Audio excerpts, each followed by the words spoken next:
നമസ്കാരം എല്ലാവർക്കും Shirley's micro kitchen good food and fine റെസിപ്പീസിലേക്ക് സ്വാഗതം. ഇന്ന് നമ്മൾ പ്രിപ്പയർ ചെയ്യുന്നത് വളരെ ടേസ്റ്റി ആയിട്ടുള്ള ഒരു നാടൻ അച്ചാറാണ്. നമ്മുടെ നാട്ടിൻപുറങ്ങളിലൊക്കെ വളരെ സുലഭമായിട്ട് കിട്ടുന്ന ഒരു ഐറ്റമാണിത്. പ്രാദേശികമായ വ്യതിയാനങ്ങൾ അനുസരിച്ച് ഇതിൻ്റെ പേരിലും ചില വ്യത്യാസങ്ങളുണ്ട്. ചില നാട്ടിൽ ഇതിന് ആരംപുളി, ചിലവരിതിനെ ചതുരപ്പുളി, ചില ഭാഗങ്ങളിലൊക്കെ നക്ഷത്രപ്പുളി എന്നൊക്കെയാണ് അറിയപ്പെടുന്നത്. ഇലിമ്പൻ പുളിയുടെ ഒരു ചേട്ടൻ അനിയൻ ഗണത്തിനൊക്കെ വരും. അപ്പോൾ വളരെ ഗുണഗണങ്ങൾ അടങ്ങിയ ഒരു ഫ്രൂട്ടാണിത്. അപ്പോൾ ഗുണഗണങ്ങൾ വർണ്ണിച്ച് ഞാൻ എൻ്റെ സമയം കളയുന്നില്ല. അപ്പോൾ ഞാൻ എൻ്റെ പറമ്പിൽ പോയി കുറേ നമ്മുടെ ചതുരപ്പുളി ഇങ്ങനെ കട്ട് ചെയ്തുകൊണ്ട് വന്നിട്ടുണ്ട്. നന്നായിട്ട് കഴുകി ഇതൊന്ന് വെള്ളത്തിലിടണം.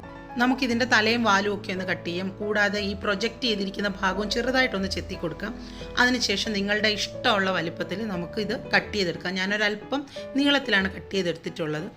അച്ചാറിലേക്ക് ആവശ്യമായ പച്ചമുളകാണ്. ഇതൊരു 6-7 പച്ചമുളകുണ്ട്. ഇഞ്ചിയും അതുപോലെ ഒരു പിടി വേണം. വെളുത്തുള്ളി, ചുമന്നുള്ളി, ഇതെല്ലാം ഒരു പിടി വീതം. അത്ര പിശുക്കൊന്നും വേണ്ട. നമുക്കിതെല്ലാം ഒന്ന് മൂപ്പിച്ചെടുക്കണം. ആദ്യം ചീനച്ചട്ടിയിൽ വെളിച്ചെണ്ണ ഒഴിച്ചിട്ട് ഇഞ്ചി ഒന്ന് മൂപ്പിച്ചെടുക്കണം. നല്ലതുപോലെ ഒന്ന് മൂത്ത് വരുമ്പോൾ നമുക്കിതിനെ ഒന്ന് കോരി മാറ്റി വെക്കാം.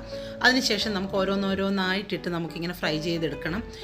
ഇഞ്ചി മാറ്റി, ഇതിപ്പോൾ കുറച്ച് വെളുത്തുള്ളിയാണ്, അതൊന്ന് ബ്രൗൺ കളറായി ഒക്കെ വരുന്നുണ്ട്. അപ്പോൾ അതിൻ്റെ കൂട്ടത്തിൽ തന്നെ അരിഞ്ഞു വെച്ചിരിക്കുന്ന പച്ചമുളകും കൂടി ഇട്ടിട്ട് ഒന്ന് ഫ്രൈ ആയിട്ട് വീണ്ടും ഇങ്ങനെ വറുത്ത് കോരി നേരത്തെ മാറ്റി വെച്ചിരിക്കുന്ന നമ്മുടെ ഇഞ്ചിയുടെ പുറത്തേക്ക് മാറ്റാം. അതിനുശേഷം ചുമന്നുള്ളിയാണ് ഫ്രൈ ചെയ്യുന്നത്. ചുമന്നുള്ളിയും അതുപോലെ തന്നെ ഒരുപാട് അങ്ങ് ബ്രൗൺ ആവേണ്ട, എന്നാലൊരു നേരിയ ബ്രൗൺ കളർ ആകുമ്പോൾ നമുക്കത് മാറ്റാം.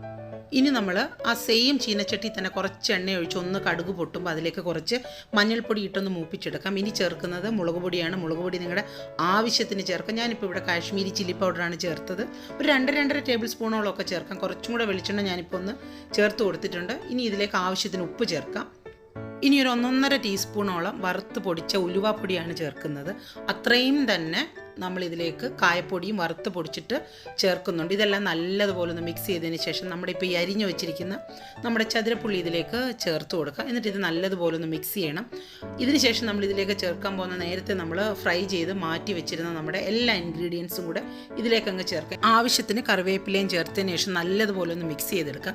ഇനി ഈ അച്ചാറിന് നല്ലതുപോലെ ചാറ് വേണം എന്ന് ആഗ്രഹം ഉണ്ടെങ്കിൽ നമുക്കിതിൽ കുറച്ച് വെള്ളം ചേർക്കാം. ഞാൻ ആ വറുത്ത് പൊടിച്ച മിക്സിയൊക്കെ ഒന്ന് കഴുകി അതിൽ കുറച്ച് ചൂടുവെള്ളം ഏകദേശം 1 കപ്പൊക്കെ ഒഴിച്ച് ഒരു 1/4 കപ്പ് വിനീഗറും കൂടെ ചേർത്തു. ചെറുതായിട്ടൊരു പുളി നല്ലതാണ്. അപ്പോൾ അത് പുളി ആവശ്യമുള്ളവർ അതനുസരിച്ച് വിനീഗർ ചേർത്താൽ മതി. എന്നിട്ട് ഒരു തിള വന്നപ്പോൾ ഓഫ് ചെയ്തു. ഇപ്പോൾ നമ്മുടെ അച്ചാർ കാണാൻ തന്നെ എന്തൊരു ഭംഗിയാണല്ലേ.